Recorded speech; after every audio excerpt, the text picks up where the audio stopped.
Students, तो जी अब हम लोग आ चुके हैं कि फाइनली क्रॉनिक इन्फ्लेमेशन या क्यूमुलेटिव ट्रॉमा डिसऑर्डर, कोई ऐसी पेन जो कि 6 मंथ से ज़्यादा 12 मंथ तक लास्ट करती है, या कोई इन्फ्लेमेशन जो कि इतनी ज़्यादा होती जा रही है, या फिर कभी भी ऐसा यूजुअली तब होता है जब एक मसल ऑलरेडी वीक था, ठीक है, और उसके ऊपर आप रिपीटेटिवली स्ट्रेस डाली जा रहे थे, बार बार उसके ऊपर वो स्ट्रेस आ रहा था, बार बार वो इंजर हो रहा था। अगर वो हील भी हो रहा था तो आपने उसको प्रॉपर्ली हील नहीं होने दिया, मजीद उस पर स्ट्रेस डाली गई, और जब रिपीटेटिव स्ट्रेस उसके ऊपर आता है तो फिर उसकी वजह से CTS या क्यूमुलेटिव ट्रॉमा डिसऑर्डर या रिपीटेटिव स्ट्रेस इंजरी जो है ना वो होने के चांसेस होते हैं।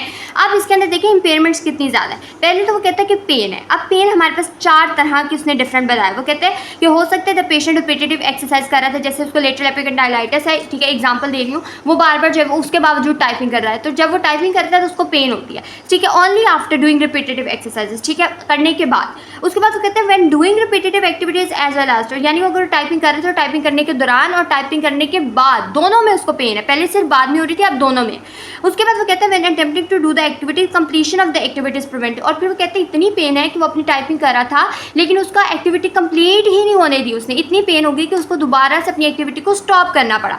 फिर वो कहता है कंटिन्यूड और अनरिमिटिंग पेन, ठीक है, मतलब हर वक्त पेन रह गया। तो 4 तरह की पेन यहाँ पर हो सकती है। फिर वो कहते हैं सॉफ्ट टिश्यू मसल और जॉइंट कॉन्ट्रेक्चर एडहेजन बन गया था, जो कि हमारे पास क्या कर रहा था, रेंज ऑफ मोशन को लिमिट कर रहा था और जॉइंट प्ले को लिमिट कर रहा था। फिर वो कहते हैं कि कनेक्टिव टिश्यू की वीकनेस थी किसके अंदर, पेनफुल रीजन के अंदर। मसल वीकनेस थी, पुअर मसल इंड्योरेंस थी किसके अंदर, पोस्चरल और स्टेबलाइजिंग मसल के अंदर, as well as primary muscles के अंदर, ठीक है। तो मसल वीकनेस किसके अंदर थी, वहाँ पर हमारे पास पोस्चरल और स्टेबलाइजिंग मसल्स के अंदर भी वीकनेस थी और प्राइमरी मसल, कनेक्टिव टिश्यू भी वीक थे, आपके मसल्स भी वीक हो गए।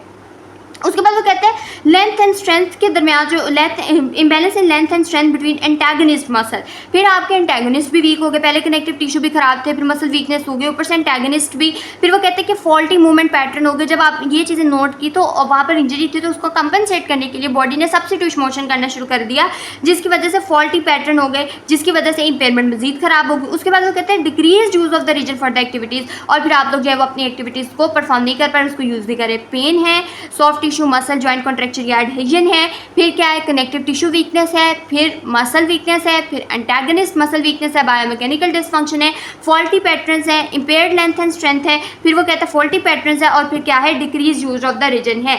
अब इसके अंदर आपने मैनेजमेंट कैसे करनी है। पहले वो कहता है कि अगर क्रॉनिक इन्फ्लेमेशन की स्टेज है तो इसके अंदर आप लोगों ने कौन सी इंटरवेंशन इस्तेमाल करनी है, और फिर आप लोगों ने इंटरवेंशन जो कि कंट्रोल मोशन के लिए, और बहुत ज़्यादा क्रॉनिक इन्फ्लेमेशन है तब आप ये यूज़ करेंगे। और अगर आप अपने पेशेंट को रिटर्न टू फंक्शन के स्टेज पर पहुंचाने, यानी आपने लास्ट इंपेयरमेंट को डील करना है, तो आप लोगों ने ये मोशन जो है वो करने शुरू करने हैं। पहले आपने पेशेंट को एजुकेट करना है, उसको बताना है कि भाई आपकी क्रॉनिक इरिटेशन क्यों हो रही है। जब तक आप उसको बताएंगे नहीं, पेशेंट मजीद वही एक्टिविटीज़ करता रहेगा, उसको स्टॉप नहीं करेगा, वो कन्विंस नहीं होगा। And need to avoid stressing the part while inflamed, ठीक है, उसको जो है वो आपने कहना है कि अब आप थोड़ी देर टाइपिंग स्टॉप कर दें ताकि आपको दर्द मजीद ना हो। Adapt the environment to decrease tissue stress, फिर आप लोगों ने उसकी एनवायरमेंट को अडेप्ट करना है। आपने उसको बताना है कि क्या क्या आपने सेफ अर्गोनॉमिक मेजर्स या बॉडी मैकेनिक्स इस्तेमाल करने हैं ताकि वो मजीद आपकी जो है ना वो इंजरी खराब नहीं, यानी अगर वो टाइपिंग कर रहा था तो आपने उसको सेफ मैकेनिक्स सिखानी है। फिर आपने क्या करना है, implement a home exercise plan, फिर आपने उसको होम एक्सरसाइज प्लान भी देना है ताकि जो आपकी थेरेपेटिक इंटरवेंशन जो भी आप यूज़ करें हैं वो रीइंफोर्स हो सके, उसकी पेन जो है वो बेहतर हो सके।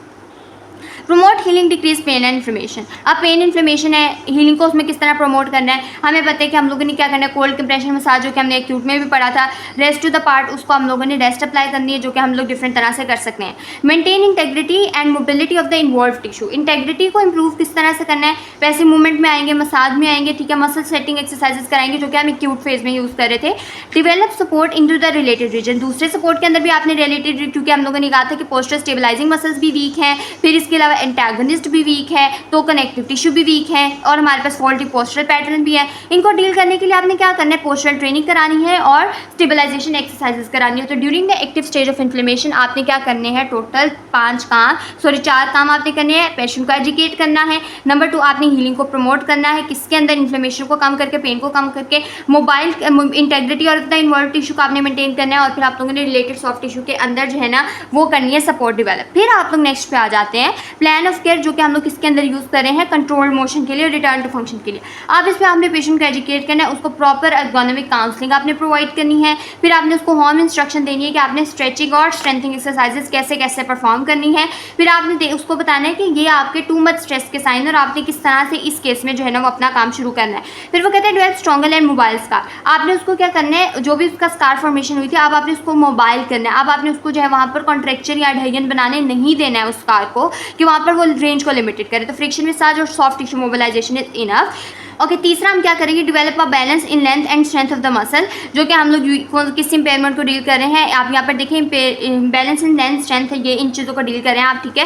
तो इसमें वो कहते हैं कि आपने क्या करना है, आपने जो भी हमारे पास फॉल्टी मोशन हो रहा था या फॉल्टी मसल था उसके अंदर जो भी आपने कॉज देखा उसको ट्रीट किया, जॉइंट मैकेनिक्स को आपने प्रॉपर्ली किया और उसके बाद आहिस्ता आहिस्ता आपने उसको स्ट्रेचिंग पे और स्ट्रेंथिंग कराना शुरू कर दी। फंक्शनल इंडिपेंडेंस प्रोग्रेस करने के लिए हम लोगों ने उसकी एक्टिविटीज़ को मज़ीद इंक्रीज़ कर दिया, ठीक है। उसके ऊपर जो है ना हम लोगों ने कहा train muscle to function according to the demand, provide alternatives और support if they can not, train coordination and timing. बहुत इंपॉर्टेंट है कि कोऑर्डिनेशन और टाइमिंग जो है ना वो आपने उसको जो है वो सिखानी है और आहिस्ता आहिस्ता आपने उसमें क्या करना है, इंड्योरेंस को भी डेवलप करना है। एनालाइज जॉब और एक्टिविटी, आपने देखना है कि वो घर में किस तरह से काम करे, फिर आपने उसकी इन्वायरमेंट को अडेप्ट करना है। वर्क में किस तरह आपने उसको अडेप्ट करना है, उसको बताना है कि अगर पेशेंट बार बार जो है वो लो बैक का मसला है, उसको नी का मसला, वो बार बार सीने ऊपर जा रहा है, तो आपने उसको बताना है कि you don't have to do that. फिर आपने जो है वो स्पोर्ट इन्वायरमेंटल टूल्स जो है वो यूज़ करने हैं जो कि उसको जो है ना इसमें हेल्प कर सकेगा अगर वो कोई स्पोर्ट्स वाला बंदा है। फिर प्रिकॉशंस क्या है, if there is progressive loss of range of motion as a result do not continue to stretch. अगर हमारे पास ये चीज़ है तो हम लोगों ने उसको स्ट्रेच नहीं करना है।